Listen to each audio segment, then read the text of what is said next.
Good morning বন্ধুরা, দেখো সকাল থেকে তো সুযোগ পাইলাম না। ভোর 6টার সময় আমরা গেলাম গিয়ে স্কুলে।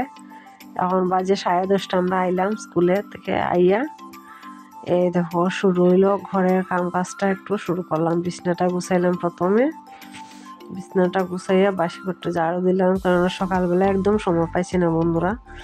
এই ঘরটা ঝাড়ু দেওয়ার, ঘুম থেকে উঠেই বাইরের থেকে বাথরুম থেকে সব মুখ টুক ধুইয়া তারপর গেলাম গিয়ে স্কুলের থেকে আইলাম, ছেলের এখানে বইয়া তারপরে লইয়া আইলাম স্কুল থেকে। এমনি রাখা দিলে মানে একটু টেনশন লাগে, রাখা আইলে পরে তো লইয়া আজকে বইয়া এখানে একসঙ্গে লইয়া আইলাম।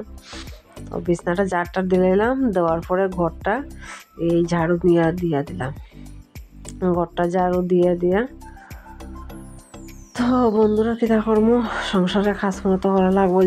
ঝাড়ু দেওয়া শেষ হইলো, এখন ঘরটা একটু মুচ্ছা নিলাম।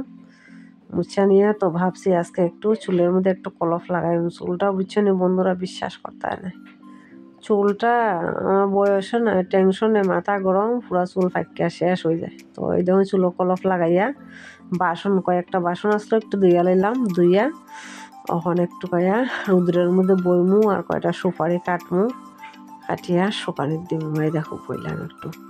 তো আমার ছেলেও পড়ছে দুষ্টামি করতে কইরা। চুলটা শুকাই যাবো, তারপরে গিয়ে স্নান টান করবো, স্নান টান করা শেষ করবো, কইরা পূজা টুজা দিব। তো আজকের ব্লগটা কেমন লাগলো বন্ধুরা একটু বলবেন, লাইক কমেন্ট শেয়ার করবেন, কমেন্ট করে বলবেন। আর আপনারা সবাই তো ভালোই আছেন, আমিও ভালো আছি বন্ধুরা, মোটামুটি ভালো। আর এই দেখো আজকে অনেক কাজ করেছি। এই দেখো সুবারিগুলো, এই যে শিম বিচি, এই যে ঘটের নিচের ডানগুলো, তারপরে এই যে ধনিয়া, সবগুলো মানে একটু রুদ্রে দিয়েছি। আর বিকালবেলা গেছিলাম বাজারে, একটু মাছ আনছি। তো আজকের ব্লগটা বন্ধুরা এখানে সমাপ্ত করলাম। Bye bye, tata.